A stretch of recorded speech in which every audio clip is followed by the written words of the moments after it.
Hi guys, I'm Jane. We're here today to do a prenatal workout and we're going to be using the ball and we're going to be using these weights. And these are lightweights, so anything from ½ kilo to about 1.5 kilos is great for us arms and back muscles today. This workout is suitable for anybody, so you don't need to be expecting a baby in order to do this workout. And the only reason why I'm using the ball is just for support, because if you're quite advanced in your pregnancy, so second and third trimester, the ball is really supportive. However, you can do the workout without the ball. So I'm going to start off seated, but if you're not pregnant or you're quite early on in your pregnancy, you might want to do this stood up on your feet. So guys, if your ball is the correct height for your body, your hips should be roughly the same or level with your knees, the same height as the knees. Okay, so this ball might be the correct size for me actually, but I think it needs a little bit more airing, so my hips are just a little bit lower than knee level right now, but that's absolutely fine. Feet want to be directly underneath the knees when the knees are in line with the hips, and I'm just going to pop these weights down for now just so I can assess my pelvis. So I talk a lot about the pelvic triangle, so I want you to make that shape with your hands and just place that over the 3 bony landmarks at the front of your pelvis, so your 2 pelvic bones and your pubic bone, and I want you to adjust your pelvis until those 3 bones are level and your triangle is square to the wall in front of you.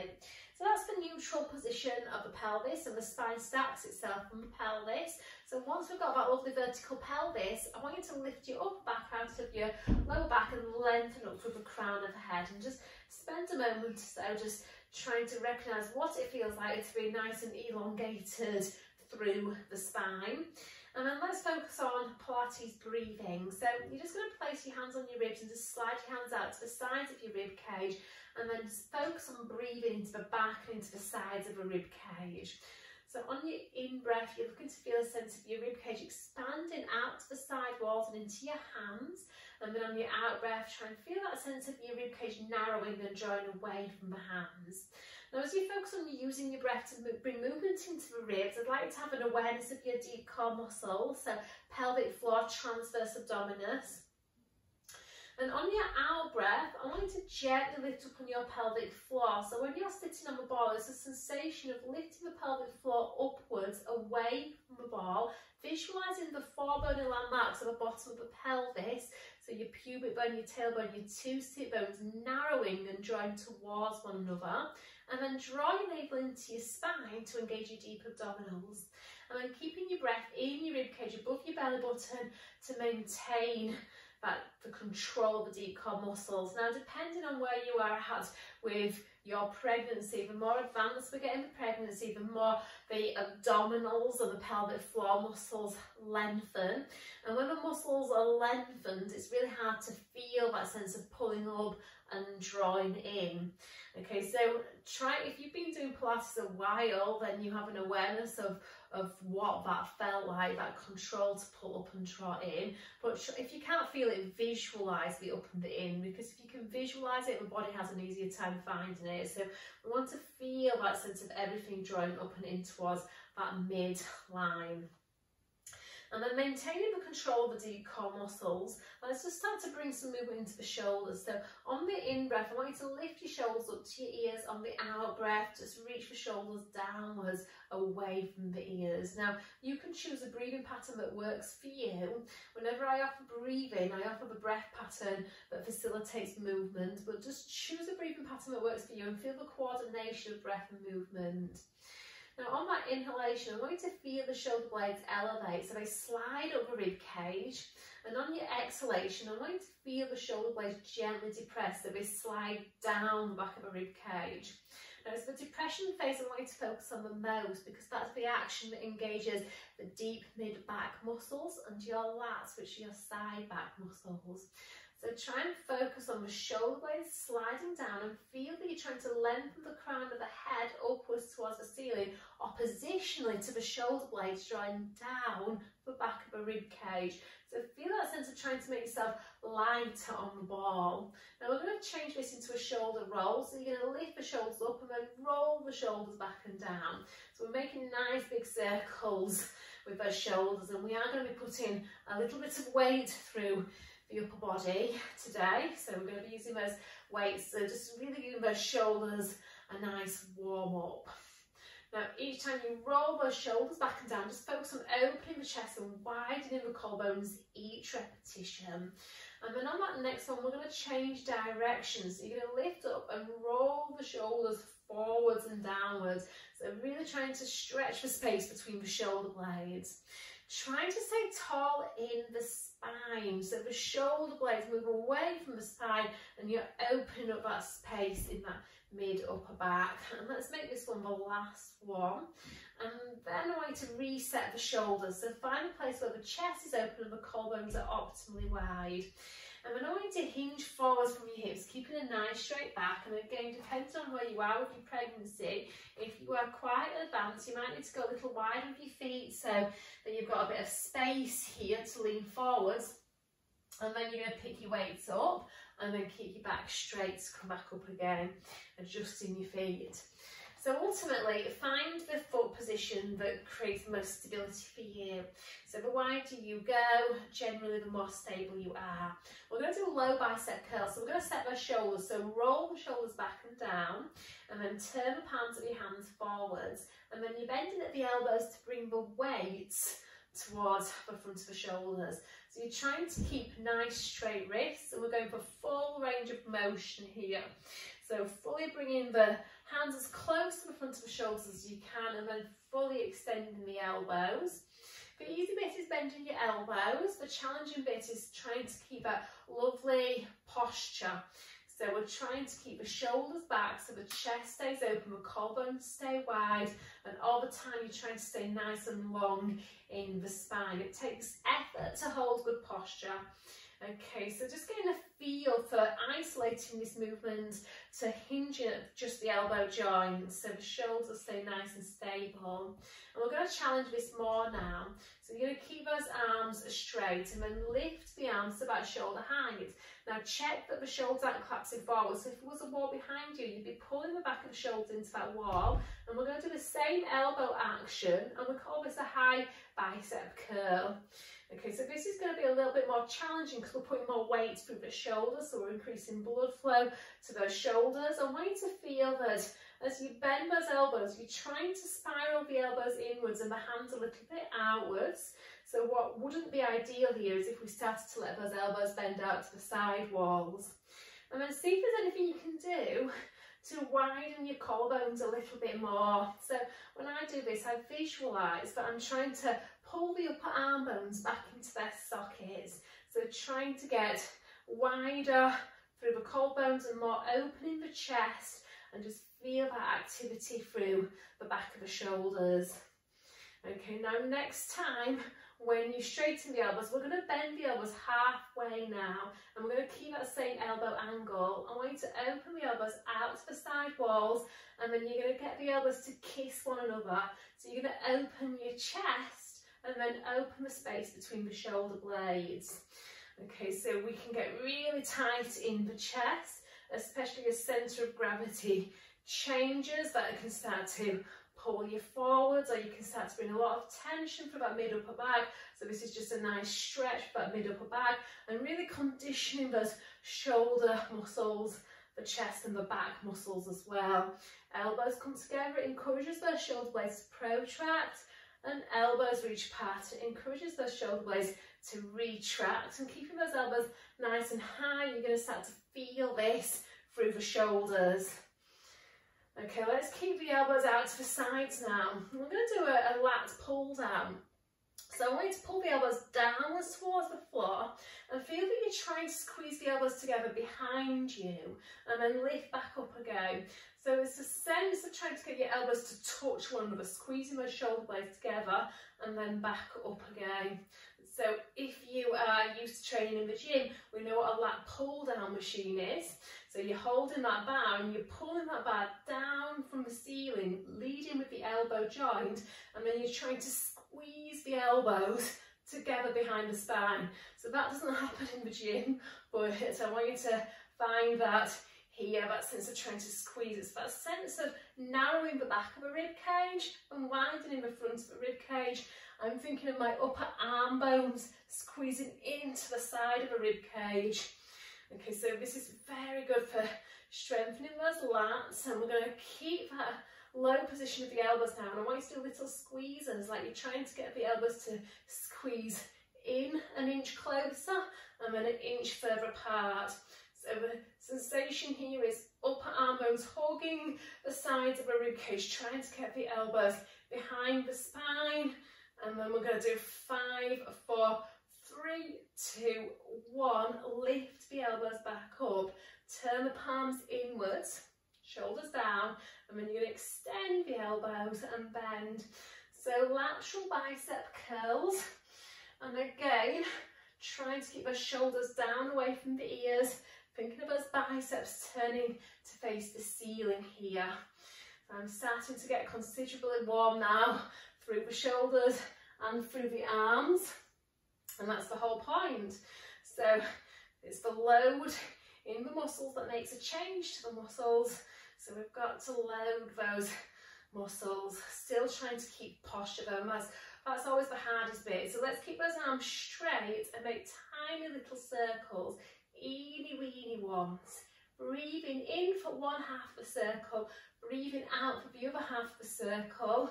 Still trying to feel the opposition between the shoulder blades drawing down the back of the rib cage and the crown of the head reaching up to the ceiling. And then let's make those circles a little bit bigger.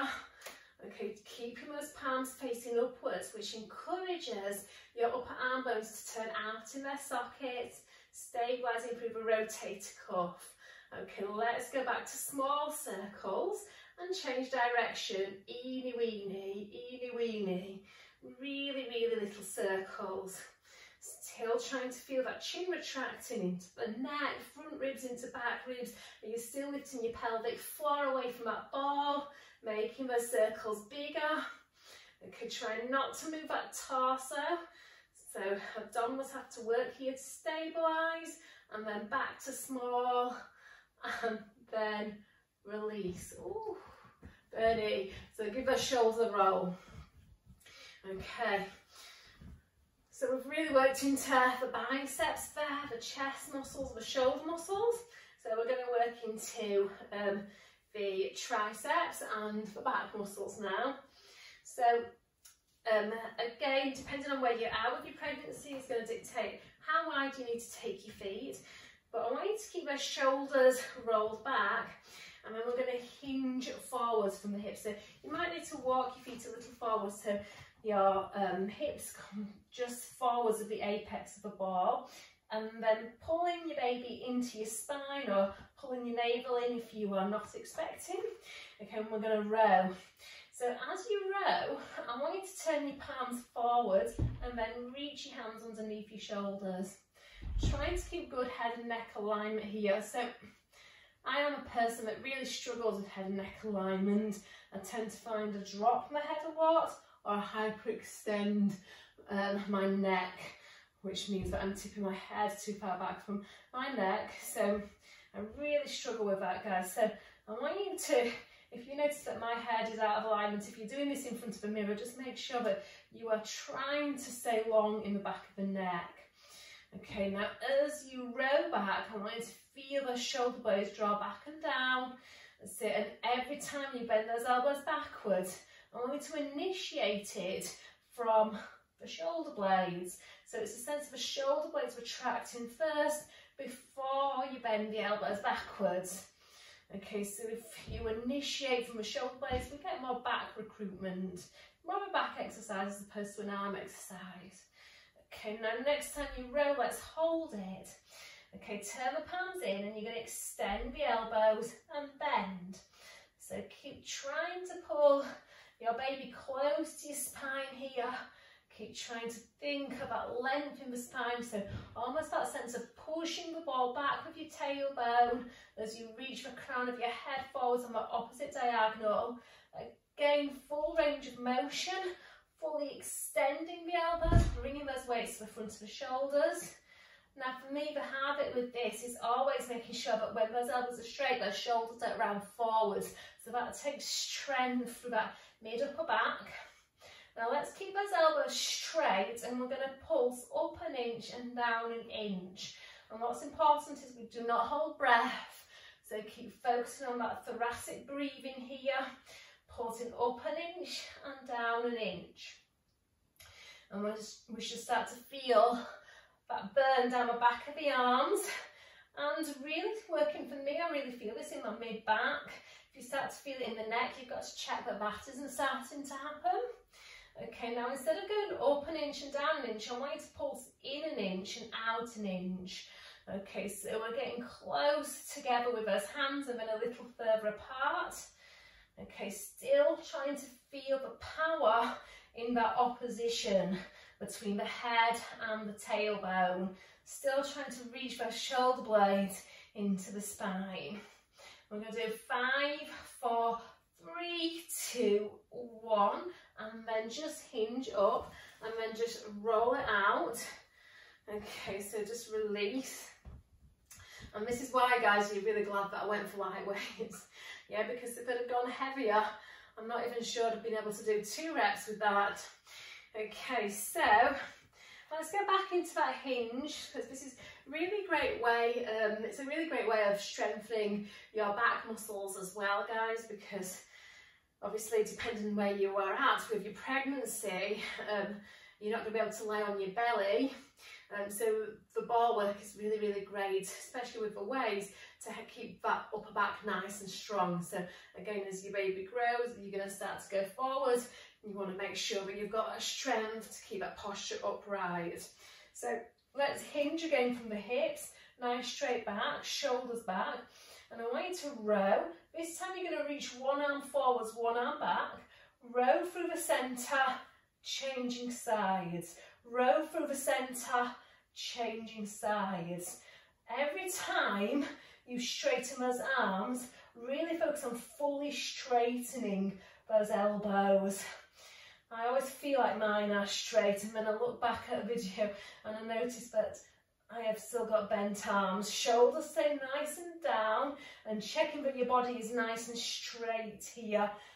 Coming back to the row through the centre, so pulling the elbows back, trying to keep them nice and high, and trying to keep the abdominals long here, so you're not collapsing the chest. Now let's keep the arms straight, and the back arm we're going to pulse like we did before. So we're going to do 10, 9, 8, 7, 6, 5, 4, 3, 2, 1. Back to that row, changing sides, back arm, pulse for 10, 9, 8, 7, 6, 5, 4, 3, 2, 1. Back to that row, and then hinging back up as you straighten the arms.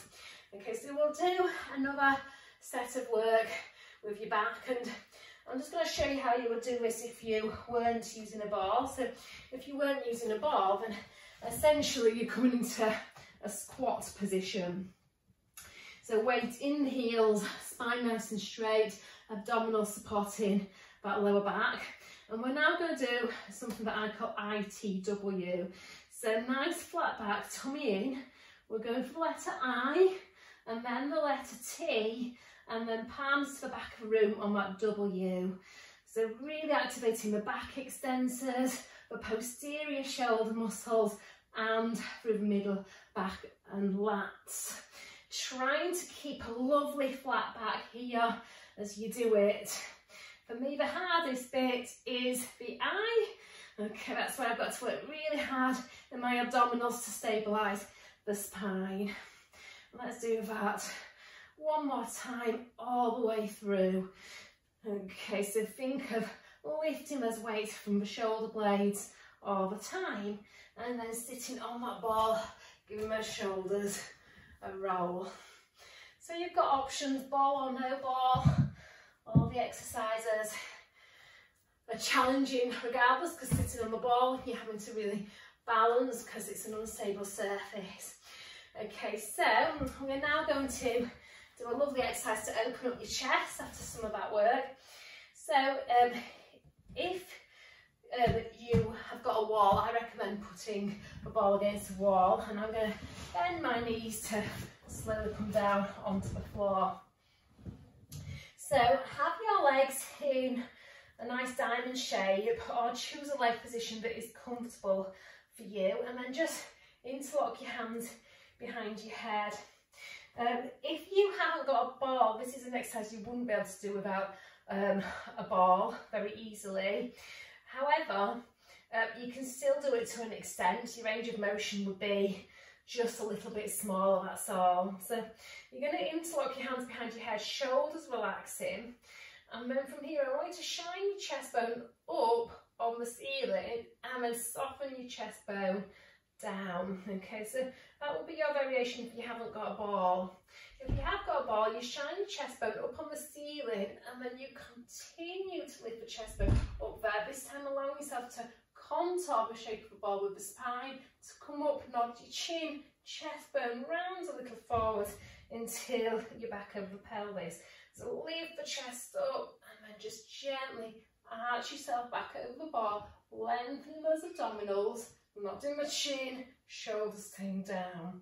So once you get a feel for that, add the arms, so reaching your arms forward, and as your spine contours the shape of a ball, reach your arms back, and then hold that extension as you circle the arms, and then nodding the chin, chest rounds a little forward to come up. So I'm not collapsing into my centre, I'm keeping that length through the abdominals here. So breathing in, and then exhale, circle, nodding the chin and coming forward, and then we'll do a couple more. So essentially we want this movement to feel quite a natural movement. So it's not a rigid movement, but you've just got to be careful through the head and the neck here, but you don't start to hinge your head back from the neck.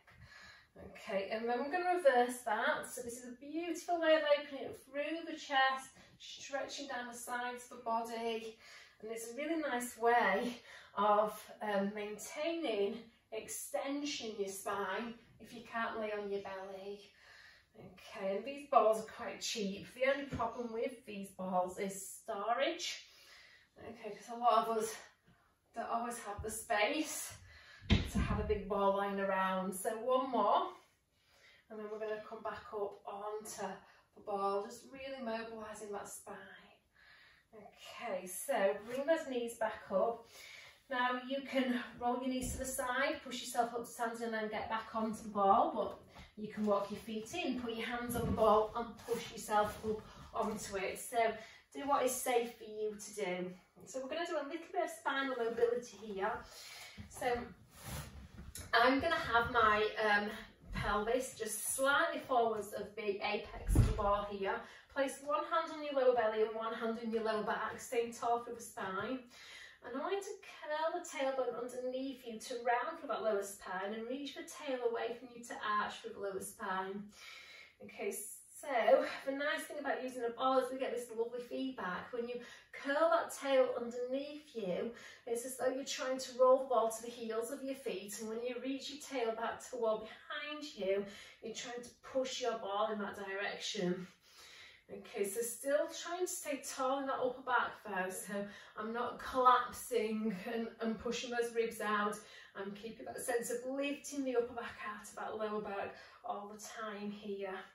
So starting to get that movement through the pelvis and the lower back, so this can get really tired through pregnancy, so it's really important to keep our lower back nice and mobile. This is also good for pelvic floor as well, and deep abdominals. So you don't have to do any more than that, but if you can, you're going to reach the arms forward, and we're going to start to make that movement bigger. So curling that tail under to initiate rounding the spine, and then just rolling further back on that ball now, and then to come up, chest bone rounds forward, and then lift up. So pull that ball towards your heels, and then roll back, massaging that lower back, and then coming up. So it's a small range of motion, it really doesn't have to be big here, and you can do this just sitting on your mat, and it's nice to put a towel in your lower back just for a bit more support and a bit more feedback. Okay, so you do not have to do the ball version. Okay, so we're going to challenge it more. So curling that pelvis under. This time you're going to walk your feet forwards until the ball is underneath your head. Now what we don't want here is head tipping back from the neck. So the chin must be nodding down to the chest, eye gaze forwards. And again, depending on where you're at with your pregnancy, you might want to keep your fingertips down on the floor because it feels a little bit stable here. If you want to challenge it, then just bring your arms across your chest. So, you know, this is dictated by where you're at with your practice, not just your pregnancy. Okay, so from here, you're going to keep that chin nodding, and then I want you to slowly roll down through the spine. So you're contouring the shape of the ball with the spine to lift up, knees stretch forwards, pubic bone lifts upwards to your belly button, keeping that lower back safe. So this is a really nice way, guys, of getting more movement through the upper back. Okay, so you're trying to roll down the thoracic spine before you get to the lumbar spine. So your thoracic spine is the rib cage part of the spine. Okay, and after a few of those, let's work on the hips now. So now we're going to keep neutral spine, so no articulation in the spine. You're going to bend at the hips to lower and then push into your feet to lift. So hip flexion, hip extension, trying to keep the ball really still here. And this is a very nice way of building strength in your glute muscles, in your buttocks. Okay, so you want to feel that as you lift up, the lift up comes from your feet pushing downwards into the floor, but feel that you're trying to pull your heels inwards towards the ball. So it's not just pressing down, it's pressing down and pulling in, and we're trying to feel that you're trying to get the torso level like the top of the table, so we get this nice sense of opening up through the front of the pelvis and activating through the back of the pelvis. Again, this can be done laying on your back, and that just depends where you're at with your pregnancy, because the further you get through your trimester, the less time you want to spend laying on your back, and this is due to the pressure of your baby on your uterus. Yeah, so it can reduce blood flow to yourself and the baby. So yeah, so it's nice to have a ball. It's a good investment, or a wedge cushion, or just make sure that you're inclined. Okay, so really warming up for those glutes. Okay, now on this next one, I'm going to lower my hips downwards and nod the chin to the chest and use that as a transition to come up. Okay, so we're going to do some side hip work or some lateral work through the body. So I want you to kneel sideways to the ball. So really pull the ball into your hip, and then you're going to extend the opposite leg out and then just come over the ball. So take your hands all the way down to the floor and just find a position where you feel you can get a good side alignment. So shoulders stacked, two pelvic bones stacked. You can just about see the tips of your toes, so you've got a lovely straight leg here. And I'm just allowing my bottom hand to slide a bit further away now so that I can open up these top ribs and start to contour the shape of the ball a bit. And then on the in-breath, just reaching my arm up, on the out-breath, lowering the arm down. So every time you reach your arm overhead, feel that oppositional reach between the top arm and that top leg. So you're trying to open that side up as closest to the ceiling.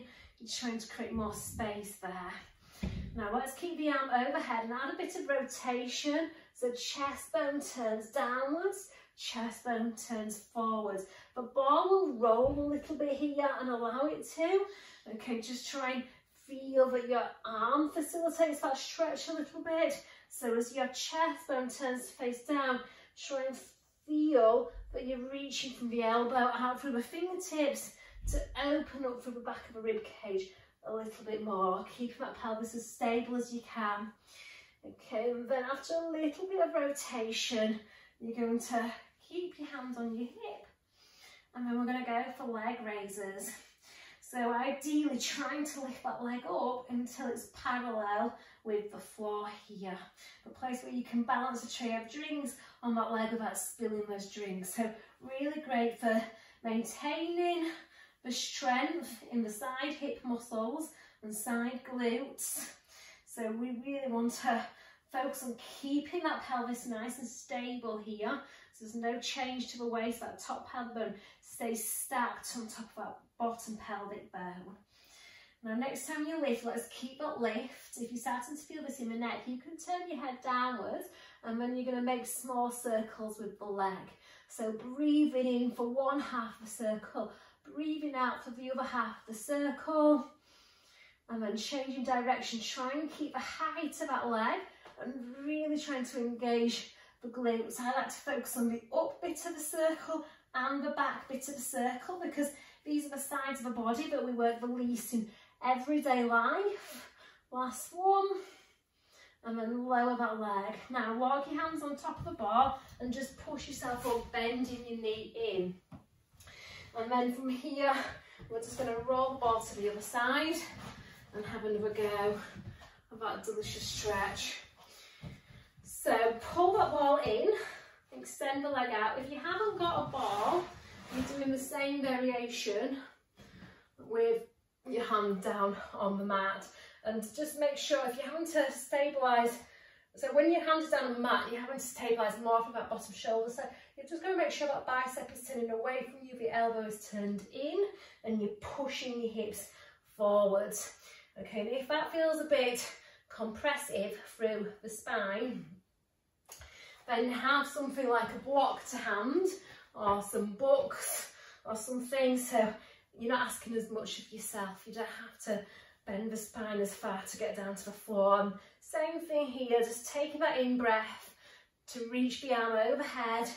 Try and feel that you're pushing the foot in one direction, reaching the hand in the other direction, lifting those ribs up to the ceiling, and finding that delicious stretch.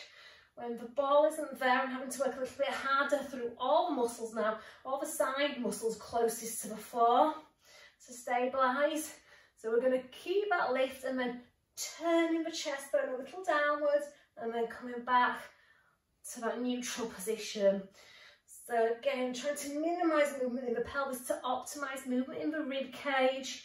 And again, you can do this on the ball or not. I'm just demonstrating the two for those of you that don't have the ball. Okay, so when you come back to here, hand on the hip, and then on your out breath, lift the leg up. Okay, now there's always one side that's challenged for strength and one side that's gifted for strength. Okay, this is my challenge for strength side, and you can clearly see I can't get the leg anywhere near as high, but the benefits are in the trying. So just that action of lifting that leg up, it's going to get you strong through the side glutes and outer thigh muscles. Now lift up and stay up, and we're going to circle. And I haven't got enough room to circle, so what I'm going to do, lose the block, find the ball, and give myself a little bit more space. Okay, so finding that nice alignment, lifting up, breathing in for one half of the circle, breathing out for the other half of the circle, trying to keep that leg nice and high, and then changing direction. I usually do about 8 to 10 circles in each direction with a challenge to keep the leg really high, and visualise your thigh bones circling in the hip socket. 3, 2, 1, and then coming down, and then carefully coming off.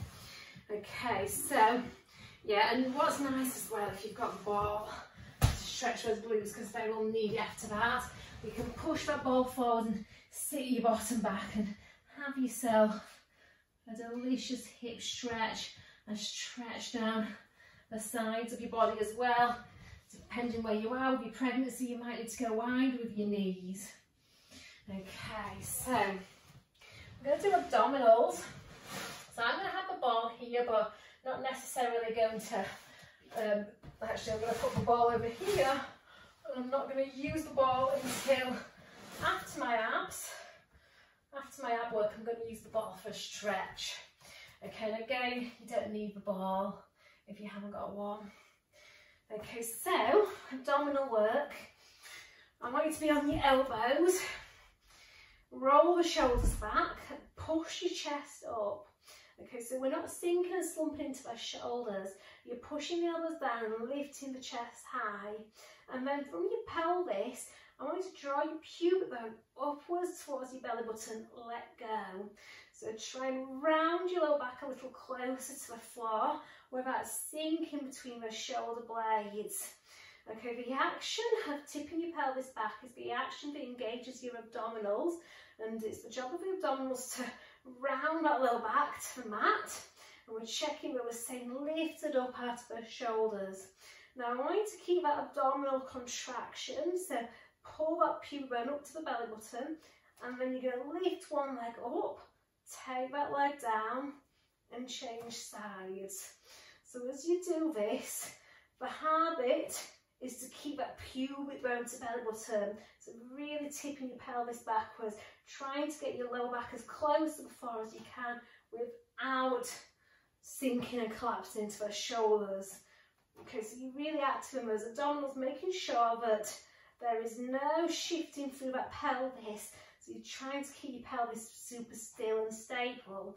When we lift one leg up, we're increasing that weight that's going through the pelvis and the spine, which further challenges the abdominals to hold the spine, and because one leg is lifted, the weight is greater on that lifted side, so that creates a slight rotation force through the pelvis. So you've got to anticipate that and focus on reaching the opposite side of the pelvis down into the mat before that lift happens, so you're almost creating a bit of a counter rotation in the pelvis to the rotational force that the leg creates. Okay, now if we can, we're going to scissor those legs to switch. Okay, so as one leg goes down, the other leg lifts up. Keep lifting up out of those shoulders, drawing your pubic bone up to your belly button. Okay, now if you can challenge this more, add straight legs. So straight legs are heavier than bent legs. A lot of work with the hip flexors, a lot of work for the abdominals. Okay, but those hamstrings are getting nice stretch here, and those abdominals get the opportunity to build more strength. Okay, so breathing in, breathing out, switch, breathing in, breathing out, switch. Okay, now challenging this more. Can you lower the two legs down and lift up? Still trying to control that pelvis. Okay, so only going where you can keep that pelvis still. If your legs lower down but your back arches, then you've gone too far. You could just stay with one leg going down and then coming back up. Okay, so you can build up to that. We're going to do two more. Pubic bone up to belly button, scoop those legs up to the ceiling, and then bend those knees and take the feet down, rolling up. Okay, so that's a lot of work for those hip flexors. So we're going to use a ball just to enjoy a little stretch here. So you're going to kneel, so the leg closest to the ball is forwards and the ball is to your side. And just try and make sure that your back knee is behind your hip. Draw that pubic bone upwards towards your belly button, reach the arm up, and then just lean over to the ball. So the ball is just giving you a little bit of balance and really pushing that back hip a little forwards. And again, guys, if you couldn't do it before you were pregnant, the rule of thumb is don't do it when you are pregnant. Okay, because when you're pregnant, your hormones make you, the hormones that go around your body, we've got a hormone called relaxin, and it just allows your ligaments, your tendons, your muscles to relax, okay, to make room for a growing baby. Okay, so it's a little bit easier to push your stretchers. So I want you to make sure that you are only going to the range you know your body could do before you were pregnant. So we don't want to create instability through the body. Okay, so easing out of that and then changing sides. I will give you the side profile here. Okay, so leg closest to the ball is going to be the forwards leg. Make sure your back knee is slightly behind your hips are square. You're bending your front knee over your ankle, opposite arm reaches up to the ceiling and over towards the ball. So bottom shoulder down away from the ear, try and straighten that top elbow, lift up through the ribs, and really trying to get that delicious stretch from the front of the hips, because those hips will need it after that last set of abdominals that you did. Okay, So, guys, for those of you that want to build strength and want a strong workout whilst you're going through your pregnancy, I hope this has helped, because we had an exercise for every area of your body. We did lateral hips, side abdominals, abs, glutes, and upper back, arms and chest. And we also used the ball to get some lovely mobility work through the spine. So hopefully it's helpful for you. Definitely only do it if you are experiencing a healthy pregnancy and you're also not new to exercise. Like I say, if you didn't do it before pregnancy, don't do it now. Okay, enjoy the rest of your day, guys. Thank you very much. Bye.